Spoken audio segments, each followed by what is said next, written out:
month old. So it's been a hell of a day. So you hear some crying in the background. Just bear with me. I'm so used to it, I don't even listen to it anymore. Mothering in academia. So I named this mothering because I'm basing it on my experience as a mom in academia. However, I do want to point out that here you go.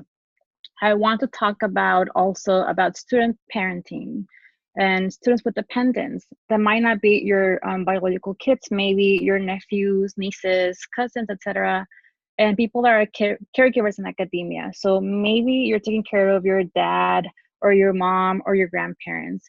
All of us who are not the traditional students and have somebody else to take care of besides doing all of our PhD / grad school work. Okay. Sorry, I hear my baby crying, so I'm like alert.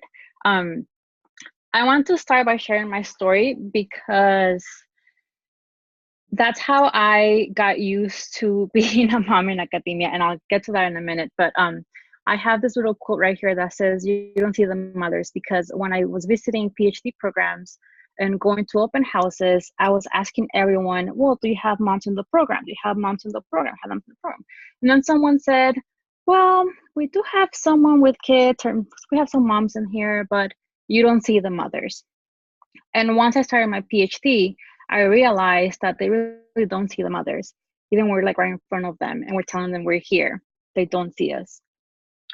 So I had my first baby with my very last semester of college. And I was 22 back then. And I didn't tell anyone that I was having a baby because I felt ashamed. I had this like stigma of once you become pregnant, your life is ruined. Even though I was finishing my degree, right? I was walking around campus with a big belly and just felt so ashamed of myself. I Now looking back, I regret it, but then I also realized that one of the reasons why I did that is because I never saw anyone pregnant on campus at all. Not even a professor, not even another student, no one. I didn't see anyone pregnant during campus or anyone that had babies during campus. My baby was born on January and I walked the stage in May. So he was a tiny baby when I graduated from my BA. When I decided to go to grad school, he was a toddler. And everyone told me that I had to think about my kid and my family, that it was going to be a lot of work, but I was determined to do it. I was determined to go and get my MA degree. So when I started my MA, again, you don't see the mothers because there weren't any mothers in my program. I was the only one actually. And I decided to keep it to myself. I didn't tell anyone for an entire year that I was a mom. And I also felt like I had to prove myself even more because I had a kid and I was not the traditional student. And I was going to every event, I was going to every class discussion. I was on campus from like 7 in the morning until like 10 p.m. at night. I really didn't see my child at all. He was 2 when I started. And then when he was about three and a half, he was dancing in front of me and I was doing homework on my computer. And he said, "Mama, you never look at me when I'm dancing." And that's when I realized that I was just so focused on school and proving myself to someone that I didn't even know who it was, that I was ignoring my kid. And that's when I decided to come out as a mom in academia. And it was a little bit weird because my close friends knew that I was a mom, but my professors didn't know, my other colleagues didn't know, etc. So I remember I was in a class one day and the professor said, "Oh, we have a talk tomorrow at 7 p.m. And I said, "Oh, I can't be here because it's too late and I have to go and put my child to bed." And she said, "Oh my goodness, you have a kid?" And I said, "Yeah, I do have a kid." Oh, and that I get that pretty often when I mention that I have kids and I want to get a degree. It's like they instantly think that I will not be able to do it. And I've gotten it from women, people of color, men, etc. But I decided that I needed to prioritize my family at that time. And I stopped being as active in academia as I was before. I still graduated with honors and I still got into a PhD. So that whole idea that you have to be involved in everything, I don't buy it anymore. When I started my PhD, I knew that I wanted a second baby, and I was hoping to have the baby before the job market because, and this is one thing that we as women that want to be moms have to think about, right? If I go out on the job market pregnant, will I get hired? If I get a tenure track job and then I get pregnant, will I do it? So many things about our families and personal decisions that we have to think about in order to get a freaking job, right? So I decided to have my baby right after my qualifying exams because I had a year of fellowship. So I said, it's perfect timing for me to have a baby. Thankfully, it worked out, and I had my baby girl after my qualifying exams. However, because I was a TA, I didn't qualify for any maternity leave, paid maternity leave. So I worked my butt off the year before, teaching 7 classes all over LA to save money to have my baby. Because we also have to talk about that. Having a baby is expensive, and being a grad student is already expensive, and you don't get a lot of money if you're lucky to get money at all as a TA. So the financial aspect is something that people don't talk about that often. And that's why I always mention it. It was really expensive, and I'm so glad that I had time to plan it out and it worked out. But that's not the case for everyone, and I hope that's something that we can change as society in the future. So I went out on the job market last fall, and the first thing that a professor told me when we're doing like mock interviews was, are you going to let them know that you have kids? And I didn't even think about it because for me, it was, yeah, that is who I am, right? I am a mom. And I actually have, I put on my CV some work that I've done with mothers at UCLA. And they told me that I should take it out of my CV because when someone saw it, they will be like, oh, she has kids. She might not be able to do this job. And I was so close to taking it out when a female professor saw it, and she said, you know what? Do you really want to be at a place that won't respect you as a mom? And not only that, you are a mom, you're letting them know that you're a mom, but at the same time, look at everything you have done. Let that speak for itself. So I do keep that in my CV. I do let them know that I'm a mom. I do ask about childcare and class releases for parents and tenure track jobs. I ask about it all because I have to, I'm moving my family. And also that was a decision that I had to talk to my husband and my kids about. Will you move from California, from being close to your grandparents? Well, where will you move? Where wouldn't you move? I have to think about finding a job somewhere that's diverse because I do have little brown kids, and I want them to be in a space where they're going to be appreciated and accepted. So it's not as easy. I don't have as many options as other people that are just free to go wherever they want to, but I'm hoping that next year I'll find a job that's going to be great for me and my family. So in a nutshell, that is my story. One thing I want to add is that with my second baby, I was breastfeeding. It was a choice, but also I just couldn't afford formula because it's very expensive. And finding a place to pump on campus was insane. I had to walk from my office to a building. The pumping room was inside a restroom. I had to be getting my baby's food while smelling people's businesses in the restroom. Or I had to go into a restroom if I wasn't close to that room to pump. UCLA doesn't have as many pumping rooms. I think they have like about 7 now, and most of them are in the hospital because they do count the hospital as part of the campus. We've been advocating for more lactation rooms on campus. And not only that, I mean, have any of you seen a changing table in your campus restrooms?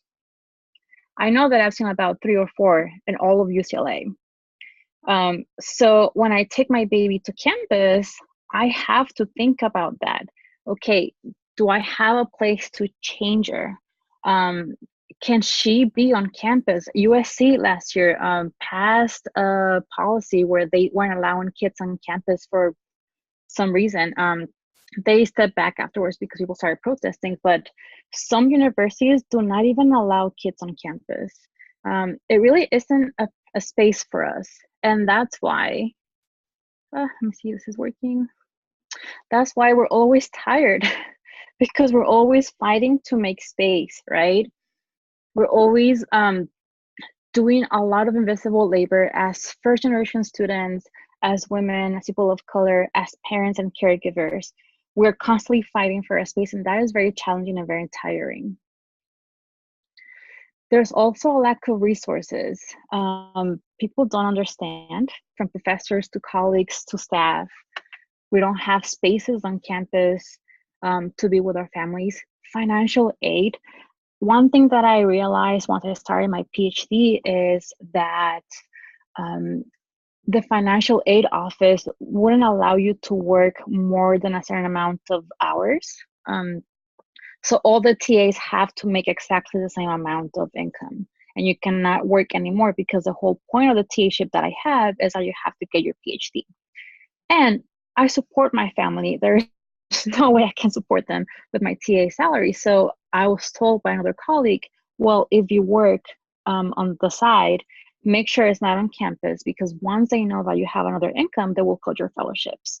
And there isn't any understanding of like, okay, she is a mom, or he is a parent, or they are parents, or they're caregivers, they're getting more money to support their families. They don't take that into account. Hopefully they do in other places, but at where I'm at, they don't take that into account. And this is something that my husband told me, and I like to say it again to people when they ask me, we are busting these doors open. We might end up with splinters. So someone told me, another mom told me, I'm tired of fighting. I'm tired of being shut down as a mom, as a woman of color in academia. I don't want to do this anymore. And I told her, we're going to end up with splinters, because we're really opening doors for our families, for our daughters, for our neighbors, nephews, nieces, etc. We are the doorbusters. We're going to be tired, but we're going to keep on fighting. So the very first quarter of my PhD, I went to a productivity workshop on how to have a successful grad student career. And everyone in that panel, there were 5 people, they all said, well, the secret is to treat your PhD as your job. You can work from 9 a.m. to 5 p.m. and have weekends off and blah, blah, blah, blah, blah. And they were all like, yeah, that's what I do, and it works fine. And in my head, I'm thinking, I have a kid. There's no way I can treat my job as a 9 to 5 job, because I have to go pick him up from school. I have to make dinner, lunch, etc., help him with homework. And also, he gets sick sometimes, and I have to stop everything that I'm doing to be with him. So that doesn't really work for me. And one of the reasons why I actually went to academia was because it was flexible enough for me to be with my kids. So the whole treating grad school as a job had to be modified to fit my lifestyle. I treat it as a job in the sense that I try not to work while I'm with my kids if I can avoid it. However, I do keep in mind that being with my kids is one thing that I cannot negotiate. We cannot afford childcare, so it's just my husband and I taking care of both kids. And I try to fit grad school into my life, not the other way around. And the way I do this is that I allowed little pockets of time during the day where I'm like, okay, I know that my baby is going to nap from this time to this time. I can answer emails during this time. Maybe I can read over an article. But I'm also very conscious of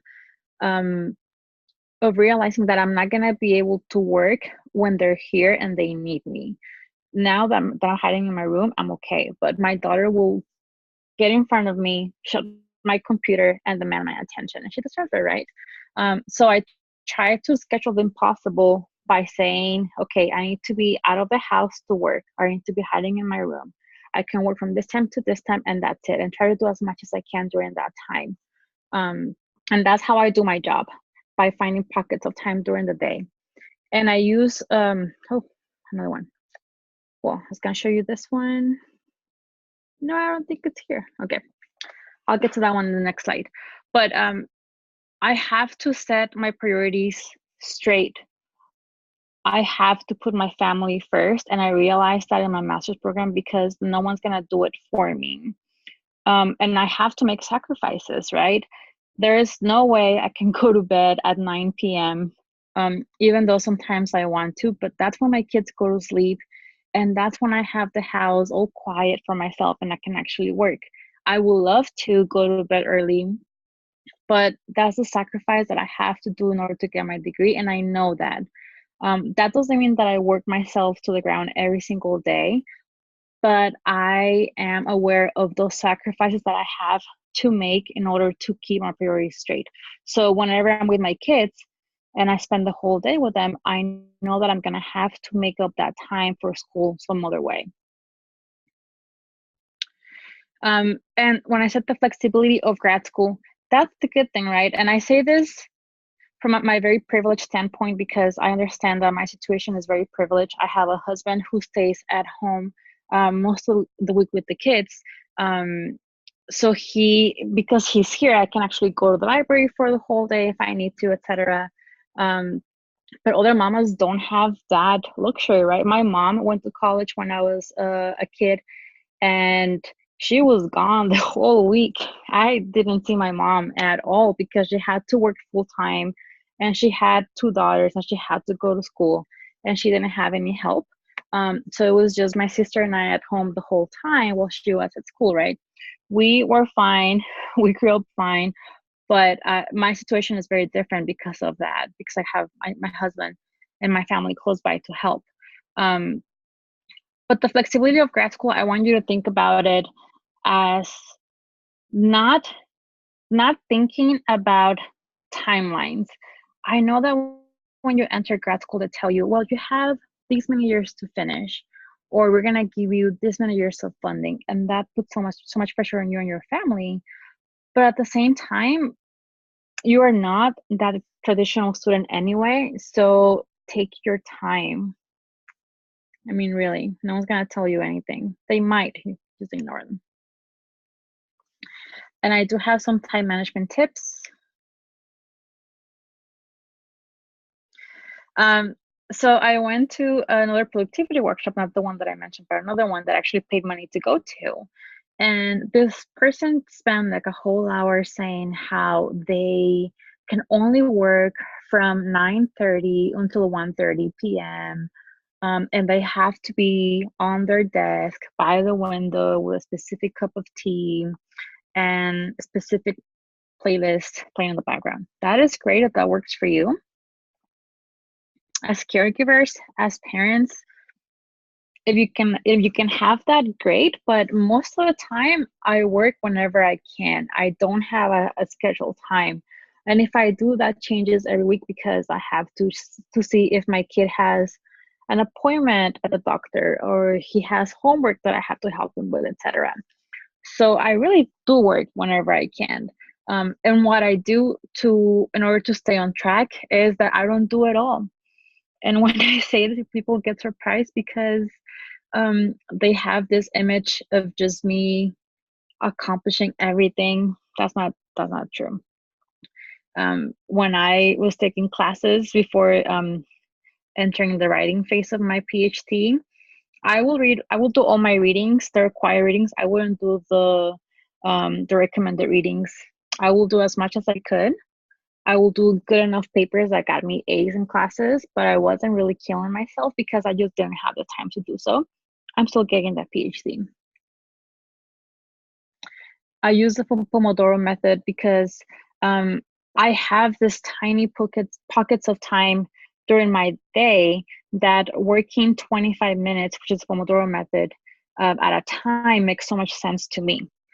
The issue with this is that you have different work sessions during the day. So once one ends and you have the next one like in a few hours or the next day, when you're on your desk again, you might forget where you were. So what I do now is that I keep a research journal, and every time that I'm going to end a work session or Pomodoro of 25 minutes, I write myself little notes with questions on like things that I have to answer the next time that I sit down to work. Um, one time I I was working for like 3 hours one day, and then I wrote some questions really fast and went with my kids. And then both of my kids got like really bad flu, and then my husband, and then I got sick too. So I couldn't work for 3 weeks. And when I got back, those questions saved my life because I knew exactly where I was and where I could start again to work. You kind of just make it work as you go. And also rest, rest, rest, rest. That article that you have to read can wait. Um, that paper can wait. You have to rest because we are taking care of others. Um, and when you're on an airplane and they tell you that in case of an accident, you have to put the breathing thing, the oxygen on you first before your kids, the same applies here. I realized during my master's that I wasn't eating that well, um, because I was so rushed the whole day that I only had a little bit of time, and I will make dinner, feed my child, but I wouldn't feed myself because I didn't have the time to do so. And I got really sick because of it. And now I eat first because I know that I have to be good, I have to be okay in order to feed my kids later.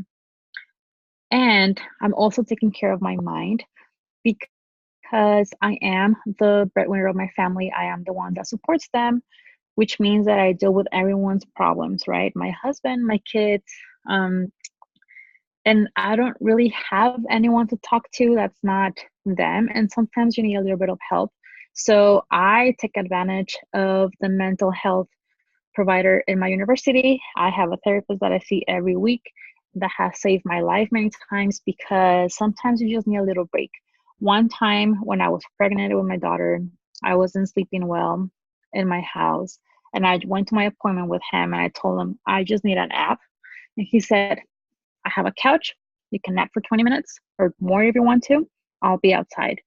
So just try to find little ways to take care of your body and your mind that are going to help you take care of your family because you need to. As parents and as caregivers, we know that our time is very unpredictable. We know that our kids will get sick one day, right when you're on finals week. It has happened to me. My kid was in the hospital one day, the day before I left for a conference, and I couldn't go anymore because I had to deal with him. Um, it's very unpredictable when you're taking care of somebody else because your time is not your own. And I just want to tell you that you will be okay and that things will get done. When my kid was in the hospital, I had to teach the next day, and I left the hospital to go teach. And when I was done teaching, my best friend says, what are you doing here? And I told him, well, I have to teach. He said, no, you don't. You didn't have to teach. You could just call out. Um, and I think at that time, I still had this mentality of I have to do it all, that I didn't realize that I didn't have to do it all. And that I was going to be okay if I didn't do it all, and that it was going to get done eventually anyway. So I want to pass that piece of information to you, um, because the pressure that we put on ourselves sometimes is just too intense. And we just have to know that eventually, however it gets done, it will get done. And I'll tell you this as someone who just finished her dissertation today, and I almost quit like 50 times in the last 6 months. It still got done. I don't even know how, but it got done. So finding resources on campus. Um, During my master's, I don't think I ever asked if my university had some sort of organization or office or anything that could help me as a mom. At UCLA, I didn't know either until my second year. And that's because I went to an open house, I believe, for transfer students. And I saw the table with the office for parents and students, and I went to talk to them. And that's when I realized that there's this whole office on campus that helps parents and students. So if you have one on campus, it will be a good way to start your parenting journey or your caregiving journey on campus by connecting with them, people that already know um, everything that you have available on campus. For example, our office sometimes even gives out diapers. They have this like care packages for when you have to take your kids to campus. They have like coloring books and snacks, etc. They have scholarships. They have a couch with toys for your kids if you need to. Um, and if there isn't one, maybe you have to petition it. Remember, we're like busting those doors open. We have to be advocating for ourselves as well. And that's my next point. Be your own advocate. Fight for yourself. If there isn't, if you cannot find what you need on campus, start asking for it. You might not see that change before you graduate, but somebody else after you might benefit from it. And I mentioned this because when I think it was my second year of my PhD program, I met a mama in my classroom. We were both in the same class, and she told me that her and some friends got together to pump in the study rooms because they didn't have a lactation room on campus or close to where they were on campus. That group now advocates and fights for women on campus that decide to have kids, etc. And because of them, we have a lactation room at the library. They didn't get to see that. They didn't get to use it when they needed it. However, they were fighting for it the whole time. And because of them, I was able to use that room the last few months of my breastfeeding journey on campus. So be your own advocate because you might be the change that we need to see on your campus. It takes a community. Sometimes we think that we are alone, right? Especially as parenting students or caregiver students, we are so isolated. We don't see anyone that looks like us, that has our stories, and we think that no one is going to help us. But you do need a community, and that can be on campus, off campus, in your department, or outside of your department. I have to say that some of my best friends that have helped me during my whole grad school journey have been people that don't have kids. Just friends that will take notes for me if I have to miss a class because my kid got sick, or someone that might entertain my daughter for an hour while I run into a meeting. Someone that will bring me lunch sometimes because I forgot to pack lunch for me, even though I packed lunch for my kids. You need a community. Especially as people of color, I think that we're good at finding people that are going to help us because that's the way that we've been getting to places a lot of the time. So don't think you have to do it by yourself because you don't. And don't hesitate to ask for help, to ask your childless friends. Sometimes they are the ones with the most free time. I have four or six, I forgot how many moms I have in my program, but there are a few of us. And I don't ask them for help because they're so busy themselves that I know they don't have the time to help me. But if I ask my childless friend, most of the time she's available to help me out. And I want to say, know your rights. People were mentioning that they're hoping to become academic mamas, or they're hoping to start a family in grad school. Just so you know, you have rights. As someone who decides to have kids in school and academia, you have rights. And I want to point out this website, the Pregnant Scholar. Here is the address. it's a pregnancycolor.org that is really good in breaking down all the different things that you can do in order to ensure that you're going to have all the benefits that you're supposed to have. For example, in my university, we recommend that anyone that's pregnant can go and register themselves with the disabilities office, because that way you're protected by that office. Even though pregnancy is not a disability, that's the one office that can help you out. In terms of maybe signing a paper, you have an appointment and you missed an exam in class, etc. So check that out if you're thinking of having a family during grad school, because it has great information on how to protect yourself.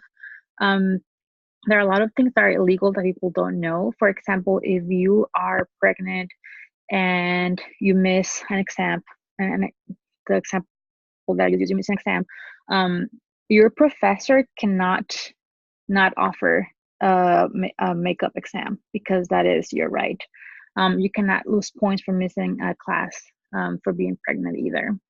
As an instructor, I know this, I've been trained on this, and that's why I'm saying it, because I don't think a lot of people know that they have rights when they're pregnant in grad school or in school in general. And I also want to say that you have to own your journey. I just saw this today on PBS.com, and it talks about how there are nearly 4 million undergrad students who are raising kids. So 22% of all students attending US colleges are raising kids right now, yet it takes them longer to finish their degrees. And then again, people will tell you that you have to finish in 2 years or 4 or 3 or 5, or I don't know how many years your program is.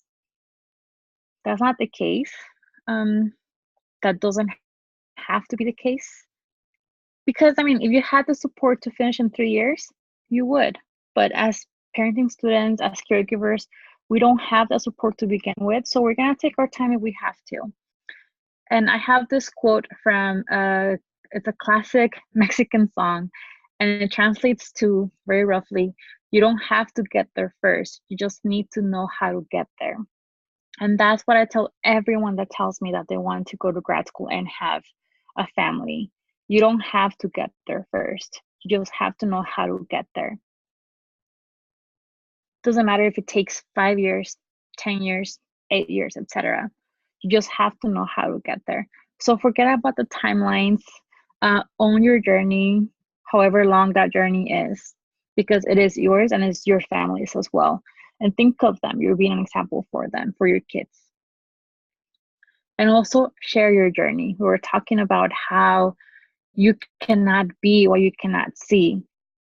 And a lot of the things that I've learned in parenting while I'm an academic, it just trial and error, you know. It comes with time, it comes with learning maybe the best way to study at one point, or an easy dinner that I can have in the future for my kids if I'm busy with exams, things like that. But now I'm sharing that because no one told me this. I was telling Alante that no, I didn't have this when I started my grad school journey. And I wish I had someone to tell me, hey, I learned that you can have 25 minutes during the day if you plan it out. And that's called the Pomodoro method. And you can do this, this, this, and this during that time. I wish I had known that before, because that would have made my life so much easier. So I encourage all of you to share your journey, to own it, and to share it so other people can see how you're doing it and they can learn from you. Remember, it takes a community. Let's be our own community as well. And I want to end, I think I'm right on time. I want to end by saying that you can be an ally as well. You don't have to have kids to be an ally. You can have kids if you want to. And how can we do this? Very simple. Be understanding. Many of us in grad school are TAs or have colleagues and we have students or colleagues who might not be able to go to some events, or might be stressed out, or might not be performing to the fullest because they're just plain exhausted. We have to be understanding. Don't ever question them or their journeying. Support them by letting them know that you understand their struggles. Be supportive. Sometimes you can be supportive by not telling us anything. I had a colleague, my first and second year of my PhD program, who would always be like, "How are your kids?" Mm-hmm. He would just go, mm-hmm. "Oh, they're sick again." Mm-hmm. And he would have been much more supportive if he just didn't say anything at all. I think he thought he was being nice, but he wasn't. It felt like he was judging me the entire time, and like he didn't care about my kids to begin with. So I just wish he would just support me um, by not making it seem like my kids were an obstacle in my career, if that makes sense. And also advocate for us. So one of the things that I do, and I started doing this about a year ago, and it's been great, is that whenever I get a CFP for a conference or an event, I always email back asking, "Oh, this is a great event. I would love to attend. Simple question, are you offering childcare?" Even if I don't go, I just ask, "Are you offering childcare, or do you have a lactation space?" A lot of the times I get an email back saying, "Oh, we didn't think about that," or "We didn't think anyone will need one."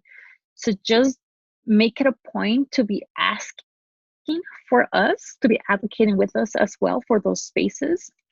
And if you're the one organizing those conferences or those events, think of us as well. Think that sometimes if you schedule an event at 7 p.m., I might not be able to go because at the time my kids go to bed.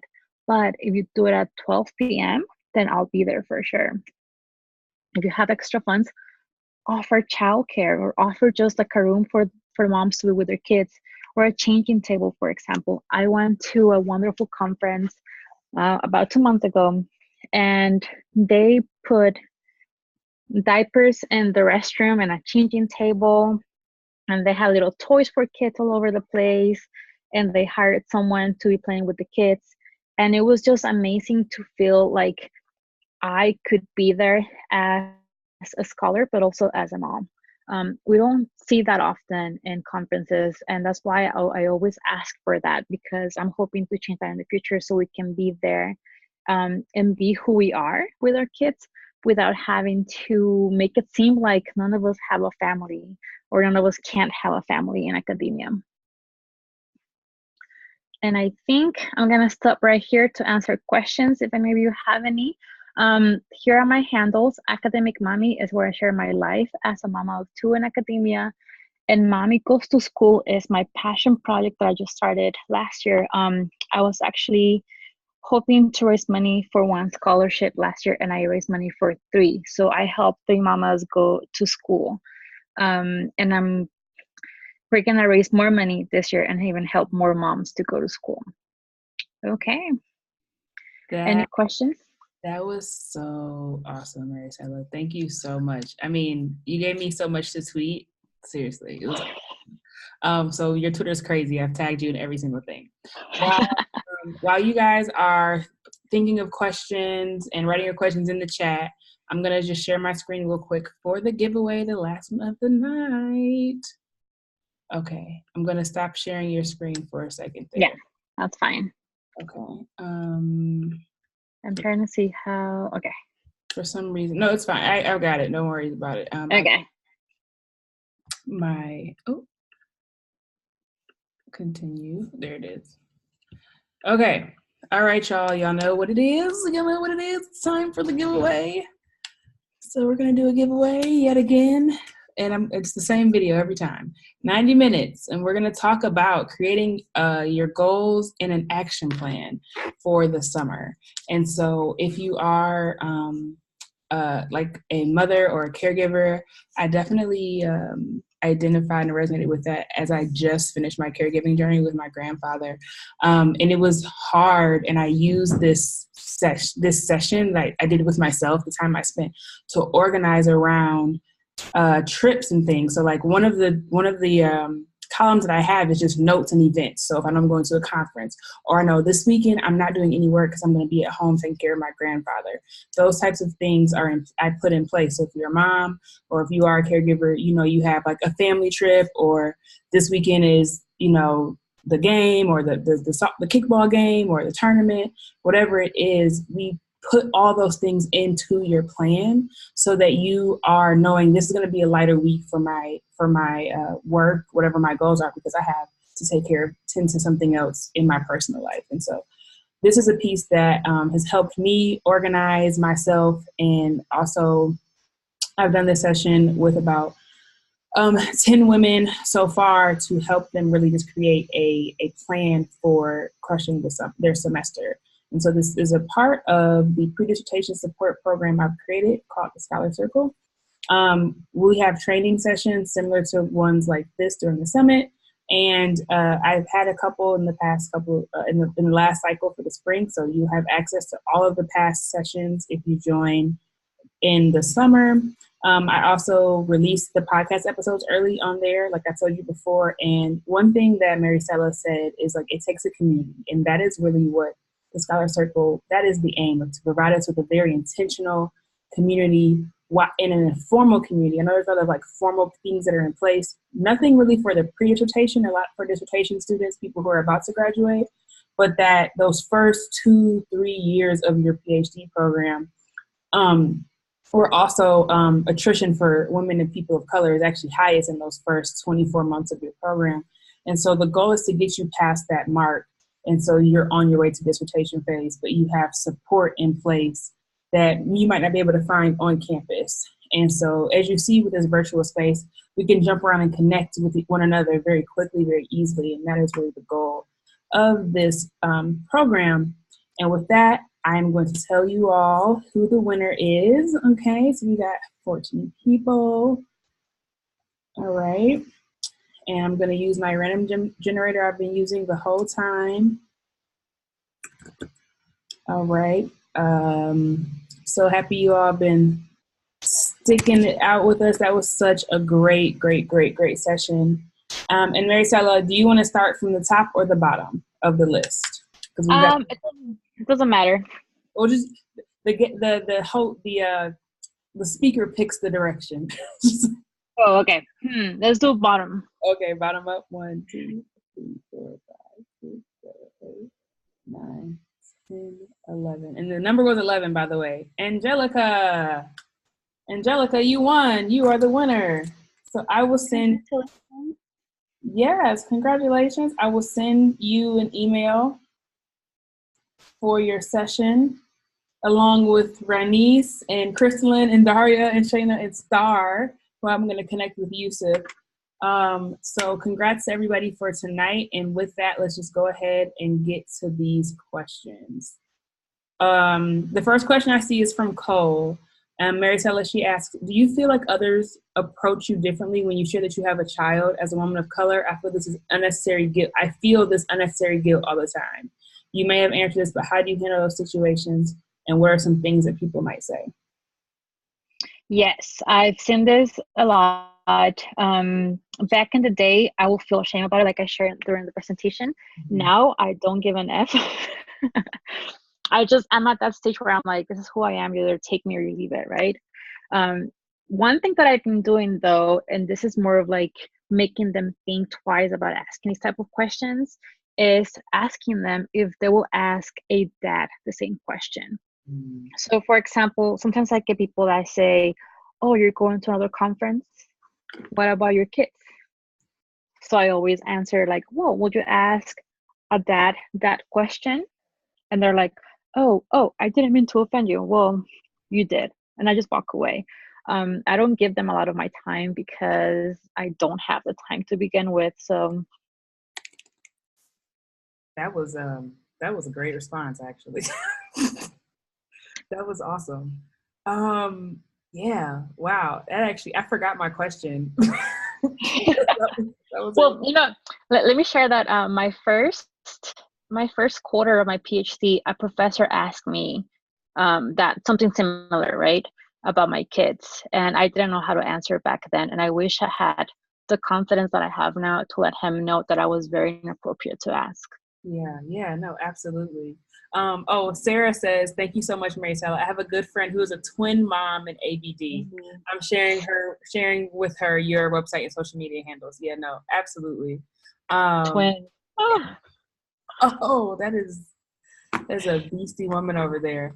So I want to know, if you all like go look at Maricela's like Instagram, she really does also do a lot of like showing her step by step with her pomodoros, which I think was the first time we kind of connected, was talking about pomodoros, because that's what nerds do.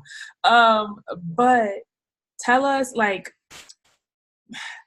do you find that you kind of mentioned it though, but like in what ways did your study habits kind of change over time, and how did you kind of talk yourself or keep yourself from judging that, you know, things are looking different or they don't seem as structured as they should be, right? That negative self-talk loop we tell ourselves.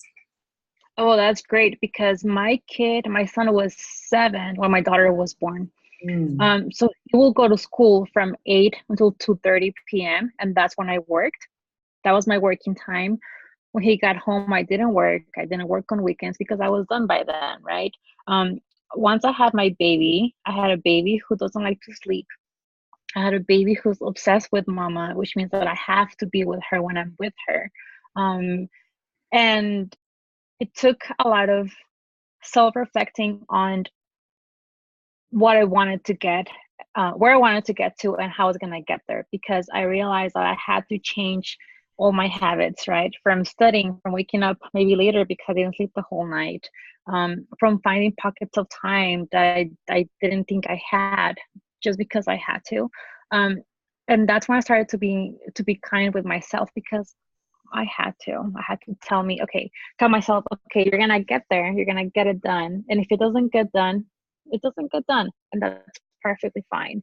Um, there were a lot of things that I didn't get done, a lot of readings that I didn't do, and I still finished. Um, and at that time, it didn't seem that way. It felt like I needed to do everything and accomplish everything. And it's been a lot of negotiating with myself and telling myself, okay, maybe you don't do A, but you do B, and that will still get you to the same place. Mm-hmm. I like that. I like that.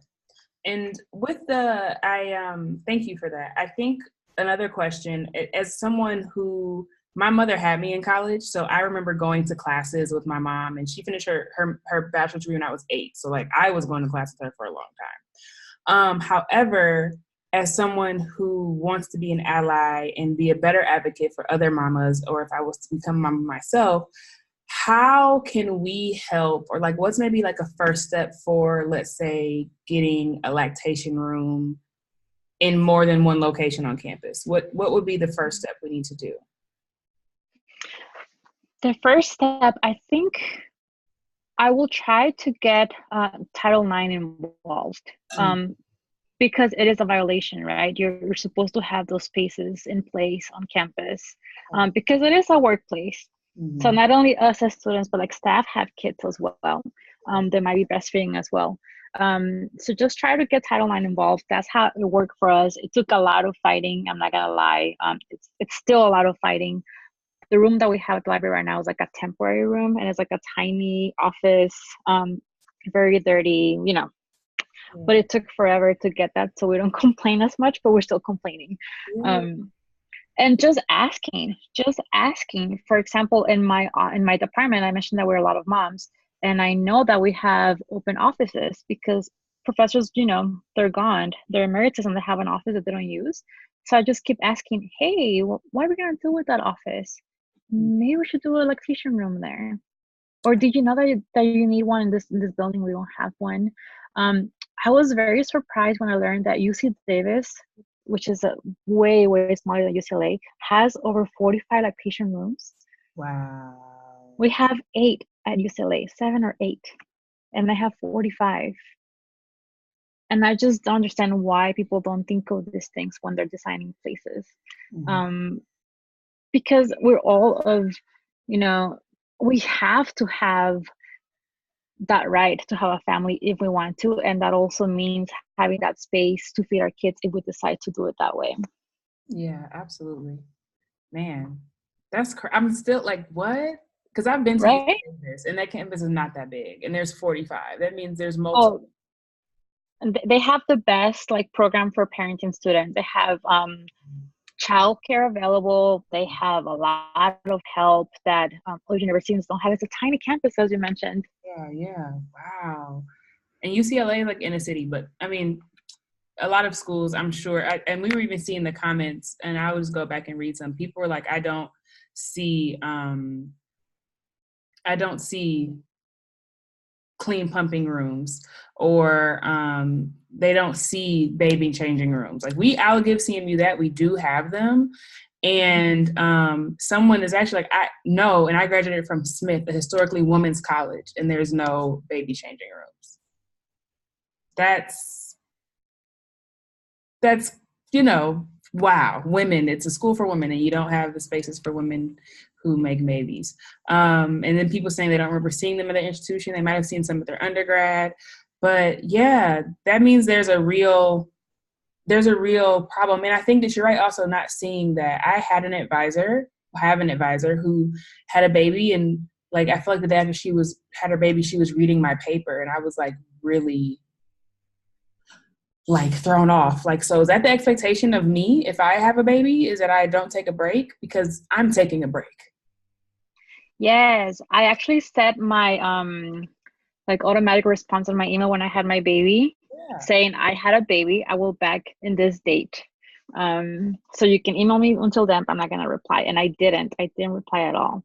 Right. Because I needed to let them know that people have kids and they have to take time off to have a kid. Right. Absolutely. And I guess one thing I just wonder, like, how were you able to, or how did you, because you're more than able, but how did you, I don't know if that's the right question, but as far as like, you have, like you said, you have a partner who sounds very supportive. I guess probably he was on board the whole time. I'm just going to assume that. But like, how did you, I guess, discuss or figure out those details between the two of you? He is very supportive, but I'm also from a very sexist culture. So he gets a lot of stuff because of what he does, because he does because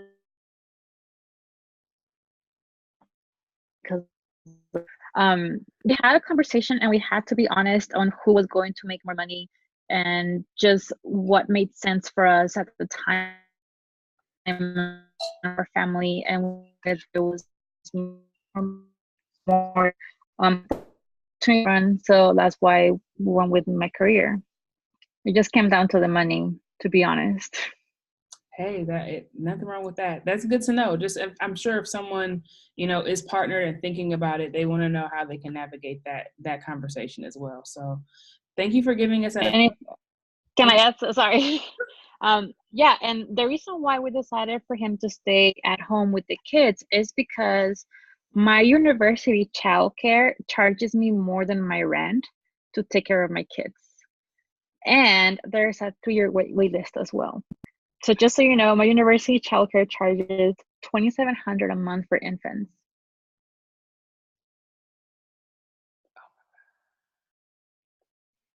Hoo-wee. That's a lot of money. Wow. And he wasn't making that much money, so we said just stay home with the kids anyway, because you don't make that much money to cover that.